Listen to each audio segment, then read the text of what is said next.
BJP party के all time favourite topic Rahul Gandhi. इन्हीं राहुल गांधी को लेकर बीजेपी पार्टी चुनाव आयोग पहुंच गई है। आप में से कुछ लोगों को शायद ये अटपटा लग सकता है कि आखिर में बीजेपी पार्टी को चुनाव आयोग जाने की भैया जरूरत क्या पड़ गई। अब ऐसे भी तो काम कराया जा सकता था, बीजेपी पार्टी को क्यों राहुल गांधी को लेकर शिकायत करने चुनाव आयोग जाना पड़ा। लेकिन देखिए, अभी फिलहाल के लिए तो खबर यही है कि चुनाव आयोग बीजेपी पार्टी पहुंची है राहुल गांधी की शिकायत करने के लिए। और ये शिकायत कौन सी है, शिकायत के अंदर वो कौन कौन सी चीजें हैं जो राहुल गांधी को चुनाव प्रचार प्रसार करने से रोकने के लिए बीजेपी पार्टी को चुनाव आयोग जाना पड़ा, वो भी चुनाव से चंद दिन पहले। या कहूं कि झारखंड का पहले चरण का चुनाव तो कल ही है और महाराष्ट्र के चुनावों के अंदर तो अब लगभग 8 दिन बचे हुए हैं। अब ऐसे में बीजेपी पार्टी कौन कौन सी शिकायतें लेकर चुनाव आयोग के पास पहुंची है, जरा वो भी देखिए। राहुल के खिलाफ बीजेपी की चुनाव आयोग से शिकायत। कहा, राहुल बोलते हैं कि बीजेपी संविधान को कुचलना चाहती है। ये आरोप बेबुनियाद है।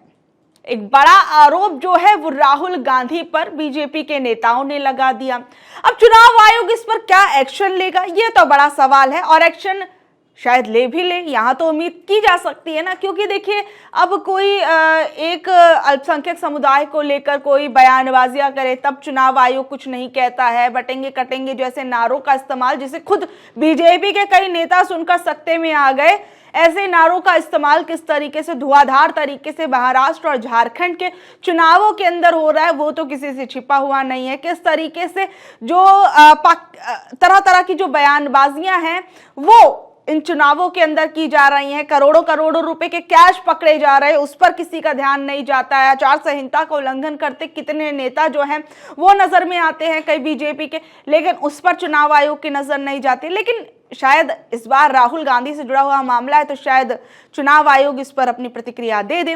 लेकिन चुनाव आयोग के पास जाने के बाद अर्जुन राम मेघवाल जो हैं उनका एक बयान सामने आया। उन्होंने कहा कि प्रचार के दौरान झूठ बोलने के लिए राहुल गांधी की निंदा करनी चाहिए। चुनाव आयोग को फटकार लगाते हुए राहुल को भविष्य के लिए चेतावनी देनी चाहिए। अब बीजेपी पार्टी चुनाव आयोग पहुंच गई। कहा कि अब राहुल गांधी को फटकार लगानी चाहिए चुनाव आयोग को। सोचिए, चंद दिनों पहले बीजेपी पार्टी को याद आ रहा है कि राहुल गांधी उन्हें किस किस मुद्दे पर घेर रहे हैं या फिर किस किस मुद्दे पर उनके नाम को बदनाम कर रहे हैं, और वो कौन कौन सी चीजें जरा आप ये भी जान लीजिए। आखिर में राहुल गांधी कौन सी अभी से कहते आ रहे हैं, वो ना जाने कब से वो बोल रहे हैं संविधान को लेकर और बहुत ईडी सीबीआई को लेकर, अडानी के मुद्दे को लेकर। अब इन्हीं चीजों को लेकर बीजेपी पार्टी को इतनी तकलीफ चुनाव से चंद दिन पहले होने लगी कि वो चुनाव आयोग पहुंच गई।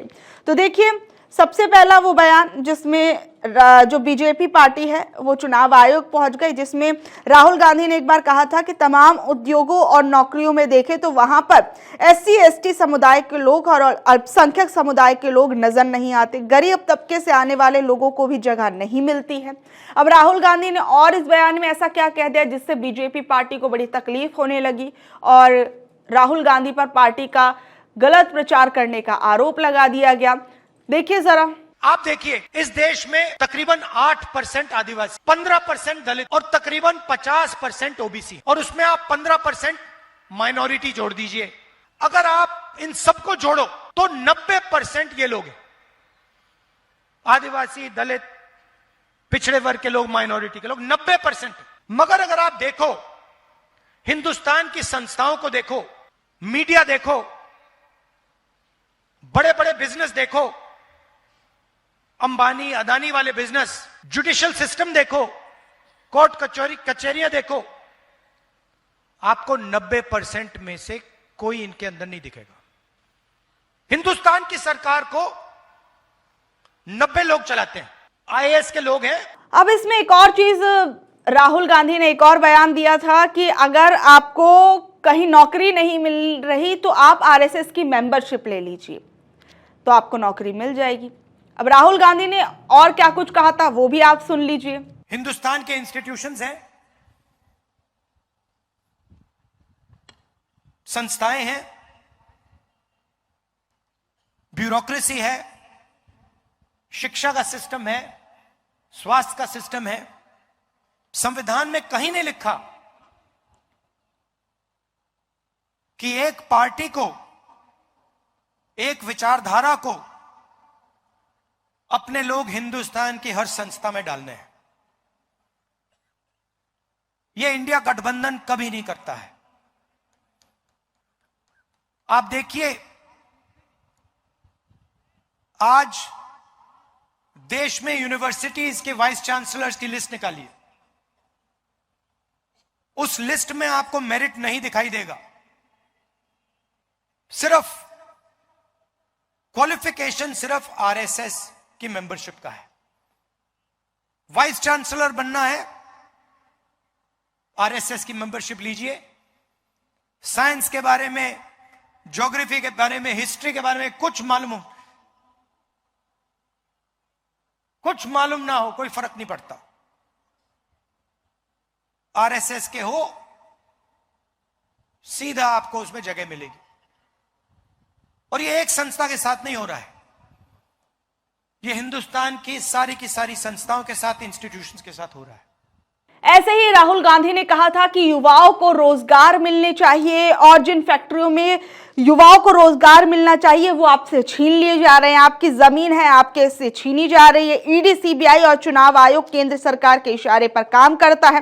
बीजेपी इन संस्थानों का इस्तेमाल करके विपक्षियों की सरकार गिराती है। अब इन चीजों को लेकर बीजेपी पार्टी को तकलीफ हुई, जिसके कारण वो चुनाव आयोग पहुंच गए। वैसे तो चुनाव आयोग कांग्रेस पार्टी भी पहुंची थी। कांग्रेस पार्टी ने भी बहुत से आरोप बीजेपी पार्टी पर लगाए, कहा कि इस पूरे चुनावों को किस तरीके से वो एक तरीके से हिंदू मुस्लिम में बांटने की कोशिश कर रही है। ऐसी बहुत सी शिकायत को लेकर कांग्रेस पार्टी भी पहुंची थी। लेकिन बीजेपी पार्टी का चुनाव आयोग पहुंचना और भी ज्यादा कह सकते हैं कि एक बड़ी चीज हो जाती है, क्योंकि हमेशा ज्यादातर विपक्षी पार्टी के लोगों को तकलीफ रहती है कि भैया आप ईवीएम के अंदर दिक्कतें हैं, यहाँ पे ये दिक्कत है, वो दिक्कत है, तमाम चीजों को लेकर विपक्ष तो जाता रहता है। लेकिन बीजेपी पार्टी अब चुनाव आयोग पहुंच गई और बीजेपी पार्टी पर तो ये आरोप राहुल गांधी ने लगाया कि देखिए ये ईडी, सीबीआई का इस्तेमाल करके किस तरीके से कहीं भी सरकार गिरा देते हैं।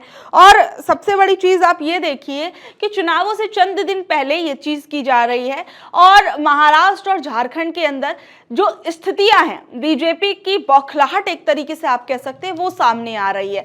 और बीजेपी की बौखलाहट आप उद्धव ठाकरे के को देखकर या फिर जिस तरीके से हेमंत सोरेन को लेकर या बयानबाजियां निकलती हैं, घुसपैठियों को लेकर बयानबाजियां दी जाती हैं, ये तमाम चीजों को अगर आप जोड़कर देखेंगे तो आप समझ पाएंगे कि इस बार इन चुनावों को कितना, मैं बार बार कहती हूं, कितना निष्पक्ष और स्वतंत्र रूप से इन चुनावों को कराया जा रहा है। वो आप ये साफ समझ सकते हैं इन तस्वीरों को देखकर और इन चीजों को देखकर, इन मुद्दों को देखकर कि किस तरीके से चुनावों से चंद दिन पहले राहुल गांधी से बीजेपी पार्टी को इतनी तकलीफ होने लगी। ये वो मुद्दे हैं जिन्हें शायद मुझे लगता है कि बहुत लंबे समय से अब राहुल गांधी जो उठाते आ रहे हैं और इन मुद्दों पर अब बीजेपी पार्टी चुनाव आयोग पहुंच गई है। बहरहाल आप लोगों का इस बारे में क्या कुछ कहना है नीचे दिए गए कमेंट बॉक्स में जरूर बताइएगा और ऐसी अपडेट से जुड़े रहने के लिए देखते रहिए ऑनलाइन न्यूज भारत। मैं आपके साथ शालिनी, धन्यवाद।